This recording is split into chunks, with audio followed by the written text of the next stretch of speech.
बाहर एक सन्यासी आए हैं, ये मुद्रिका लेकर। कहते हैं कि ये मुद्रिका ही उनका परिचय है।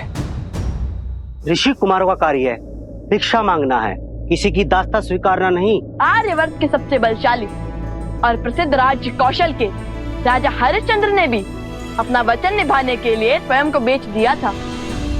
हम उनके ही अनुयायी हैं।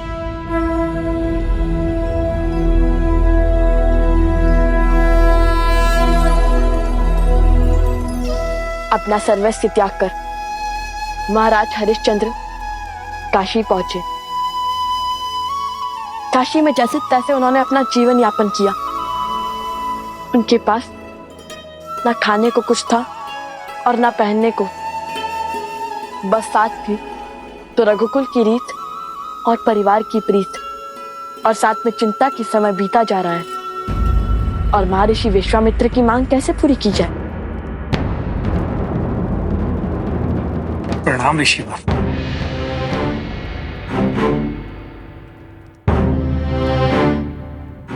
इस सूर्यास्त के साथ मास समाप्त हो जाएगा राजन। मेरा दान अभी शेष है।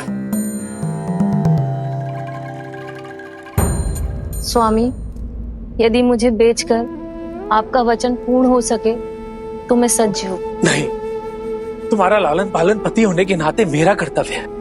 और पति के संकट में साथ पीड़ा उठाना और पति के वचन को बनाए रखना पत्नी का कर्तव्य है।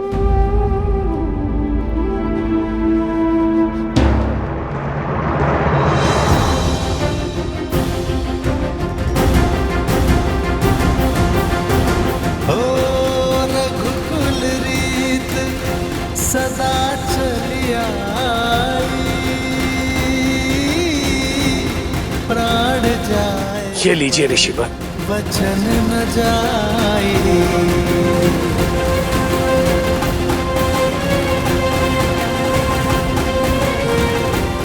ऋण अभी शेष है। अपने वचन की रक्षा करने को राजा हरिश्चंद्र ने ऐसा दुखदाई कार्य भी किया। हम तो केवल उनके पद चिन्हों पर चल रहे हैं। प्राण जाए पर वचन ना जाए।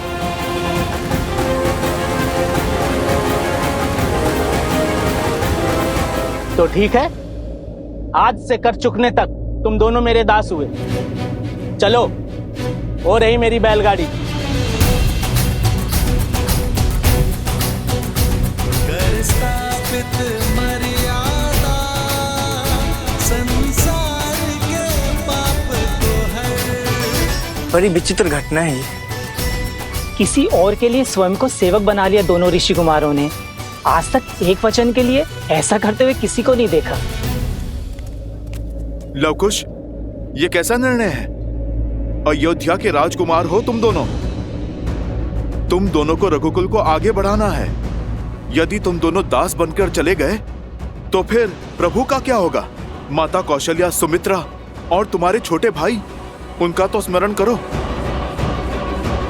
रघुकुल रीत सदा चली आई, प्राण जाए पर वचन न जाए। रघुकुल की रीत ही तो पूर्वजों की सीख है हनुमान जी। क्या आपको लगता है कि पिताश्री ये बात जानकर संतुष्ट होंगे कि हमने अपना वचन तोड़ दिया?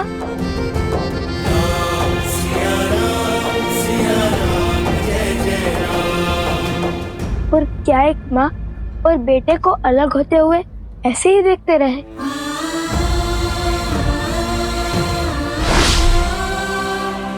संतान के लिए माता के बिना जीने से बड़ा और कोई दुख हो सकता है हनुमान जी?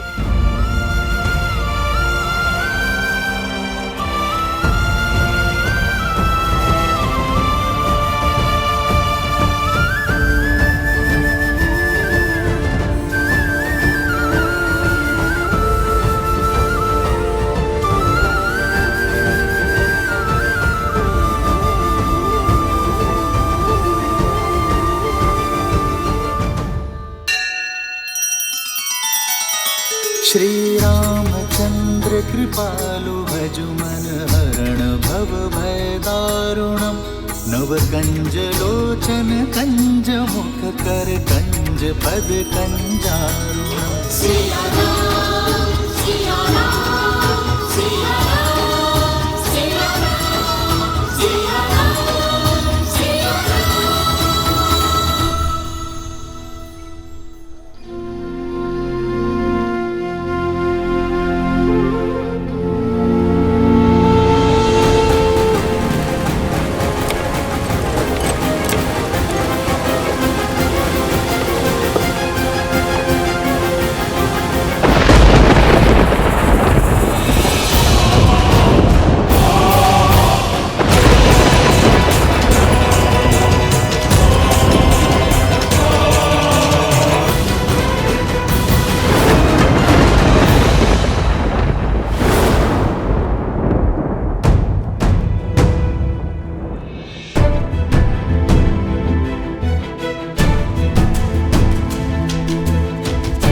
क्यों भैया स्वयं से सबको दूर करते जा रहे हैं? पहले ऋषि कुमारों को स्वयं से दूर भेज दिया, फिर अब भरत भैया को भी शत्रुघ्न के पास भेज दिया है। मंशा क्या है भैया की?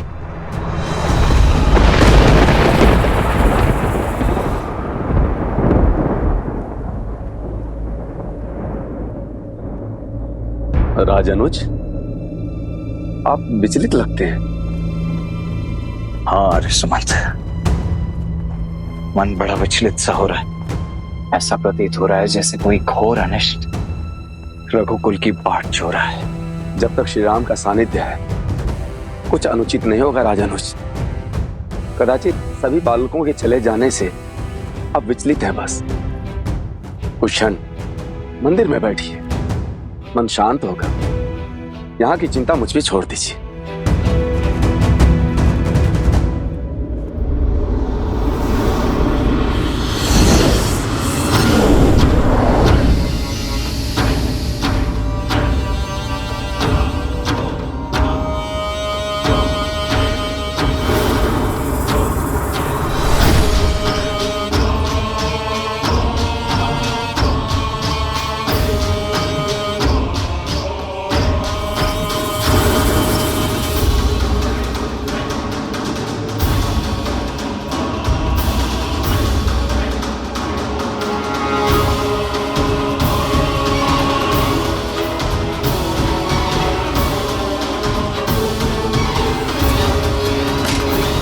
रुकिए, अपने यहाँ आने का प्रयोजन बताइए ऋषिवर। इतना पर्याप्त नहीं कि एक बैरागी श्री राम से मिलना चाहता है, उनसे शीघ्र मिलना आवश्यक है। अवश्य ऋषिवर, किंतु आज महाराज का सभी साधु सन्यासियों से एकांत में मिलने का, उनके दुख सुख समझने का दिन है। ये सभी आपसे पूर्व श्री राम से भेंट की बाट जोह रहे हैं। क्षमा करें, इनकी प्रतीक्षा से मुख मोड़ के इनसे पूर्व आपको आगे जाने देना उचित नहीं होगा।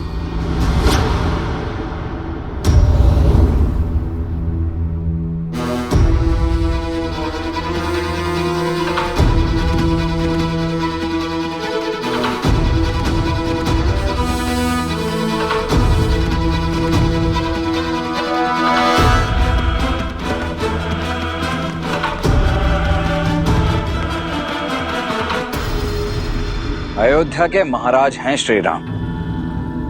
बिना अग्रिम सूचना के तो काल को भी उनसे भेंट करने का अधिकार नहीं है। फिर आप कौन हैं? यदि मुझे परिचय की आवश्यकता है तो लीजिए, श्री राम को दे दीजिए। अभिमा, ये मुद्रिका देख, वह स्वयं ही मुझे बुला लेंगे। ये मुद्रिका आपके पास आई कहां से? है कौन आप? कृपा करके शीघ्र मेरी श्री राम से भेंट करा दीजिए। आपको सभी प्रश्नों के उत्तर मिल जाएंगे।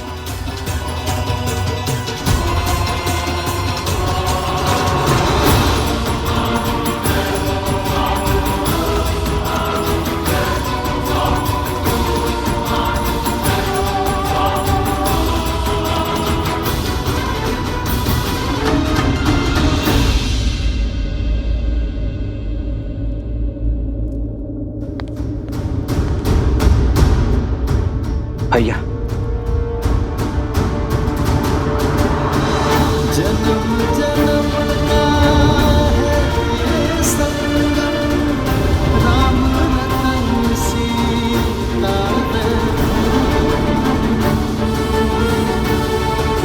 बाहर एक सन्यासी आए हैं, ये मुद्रिका लेकर। कहते हैं कि ये मुद्रिका ही उनका परिचय है। उन्हें सम्मान सहित भीतर लाओ लक्ष्मण।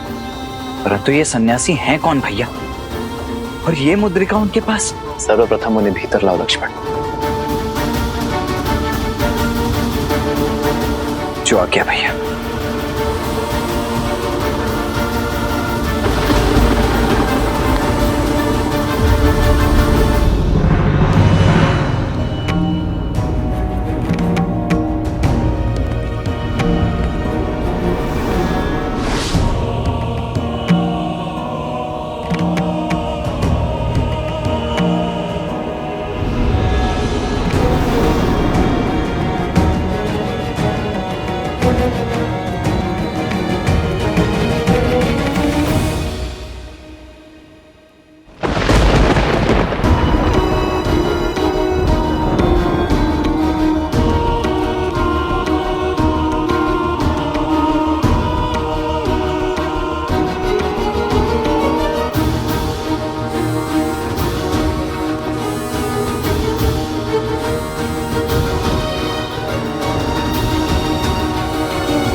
नाम श्री राम।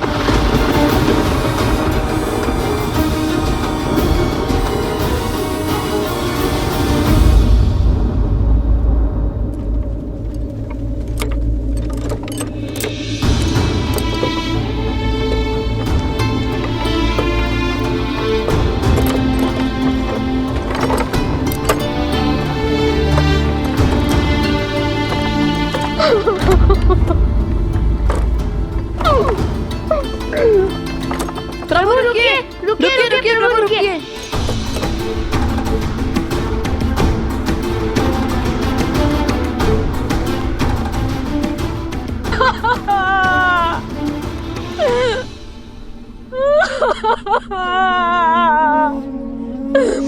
स्वामी कैसे छोड़ के चले गए?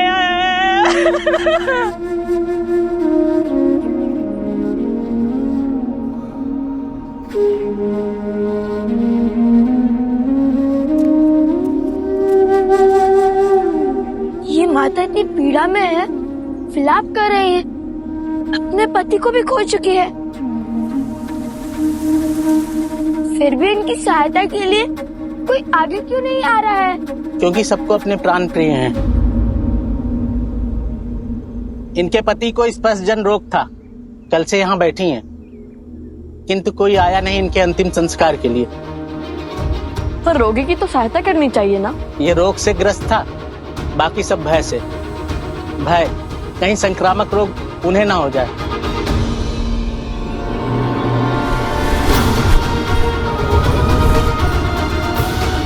हमें किसी रोग का भय नहीं है, हमें उनकी सहायता करने दीजिए, हमें जाने दीजिए। ये विनती है हमारी, हमें जाने दीजिए। हमें जाने दीजिए। हमारी विनती स्वीकार कीजिए। हमें जाने दीजिए। तुम दोनों तो ऋषि कुमार हो ना, कैसे करोगे इनका अंतिम संस्कार? घोर अधर्म है ये, ऐसा तो पहले किसी ने नहीं किया। बोलो, कैसे धोओगे ऐसा पाप? किंतु किसी असहाय की सहायता करना तो सबसे बड़ा पुण्य का कार्य होता है ना, इसमें अधर्म कैसा? मानव तो समाज की डोर से बंधा हुआ होता है, उसे जीवन में और जीवन के पश्चात भी दूसरे मनुष्यों की आवश्यकता होती है।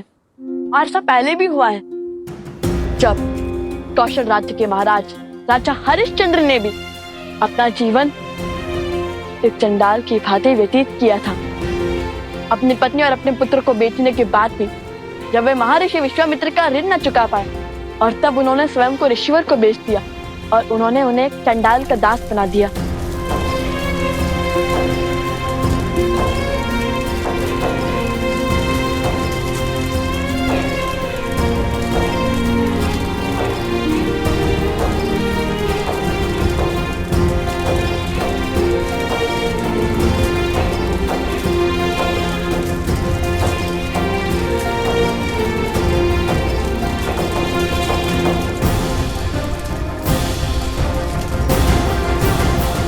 तुम्हारा कार्य यहाँ लाए गए सभी शरीर से दाह संस्कार शुल्क लेना है। ध्यान रहे, जो भी हो, यहाँ बिना कर दिए किसी को भी चिता जलाने की अनुमति नहीं है।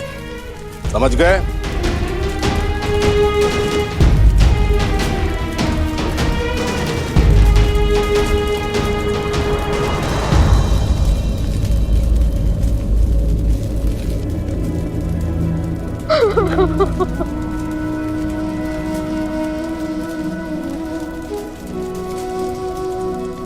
साक्षात माता सीता और प्रभु श्री राम की प्रति छाया है लवकुश। जितने सुंदर स्वयं हैं, उतने ही सुंदर उनके संस्कार।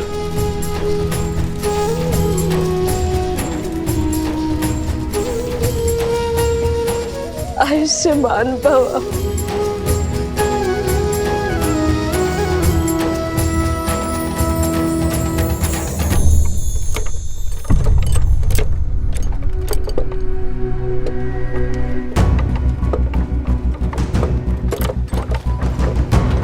इतनी तीव्र धूप, बहुत तप रहा है आज सूरज।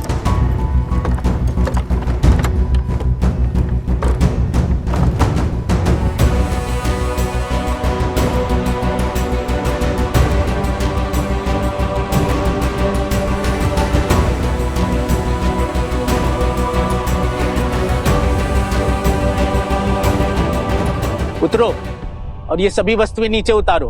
और हाँ, ध्यान देना, कोई भी चीज टूटनी ना पाए। लवकुश का काम तोड़ना नहीं, जोड़ना है।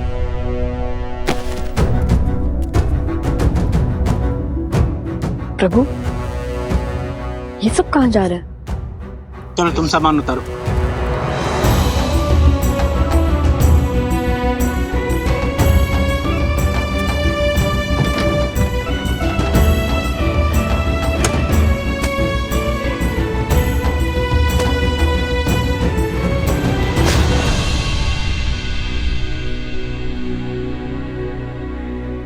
लीजिए, हो गया आपका कार्य पूर्ण। बताइए ना, ये सब लोग क्यों जा रहे हैं? मलेच्छों का भय का दृश्य है ये। सबको अपनी पूर्वजों की भूमि को छोड़कर जाना पड़ रहा है। वर्षों पुरानी कथा है। इस गांव के चौओर जो घना जंगल देख रहे हो, इन्हीं वनों में मलेच्छों का राज है। वे मलिच्छ जिनकी भूख कभी तृप्त नहीं होती रहा करते थे, लेकिन अपनी असामाजिक गतिविधियों के कारण राजा मनु ने उन्हें देश निकाला का शाप दे दिया। घने वनों के अंधकार में रहने का आदेश दिया, हमारी सीमा से दूर। कहते हैं यदि वो लोगों के बीच एक समुदाय में रहें तो राजा मनु के श्राप के कारण स्वयं भस्म हो जाएंगे, क्योंकि उन्होंने वैदिक धर्म, नियम और रीतियों का उल्लंघन किया, वर्जित मांस और भोजन खाया, अधपका भोजनों को ग्रहण किया, पशुओं के त्वचा से बने हुए वस्त्र पहने और उन्हें त्यागने से मना कर दिया।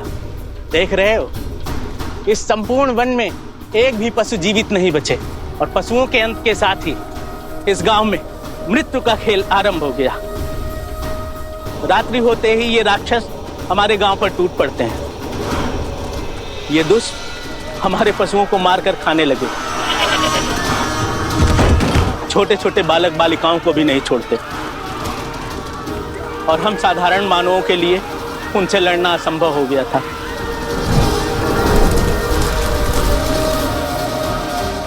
हम सब ने अपनी अपनी सुरक्षा का भार उठा लिया और वो हम पे आक्रमण ना करें, इसलिए सप्ताह में एक बार उन्हें भेंट भेजना प्रारंभ कर दिया।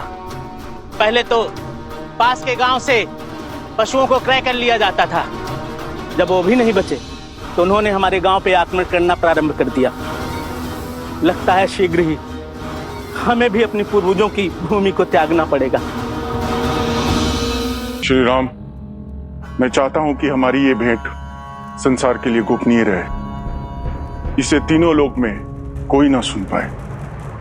लक्ष्मण जी भैया, हम दोनों एक महत्वपूर्ण चर्चा में हैं। जब तक ये समाप्त ना हो, जब तक मैं आज्ञा न दूं, तब तक कोई इस कक्ष के भीतर नहीं आएगा। और यदि आया तो नियमानुसार महाराज राम उसे जो भी दंड देंगे उसके लिए वही निर्धारित होगा। जो इस आज्ञा का उल्लंघन करेगा मैं उसे मृत्यु दंड दूंगा।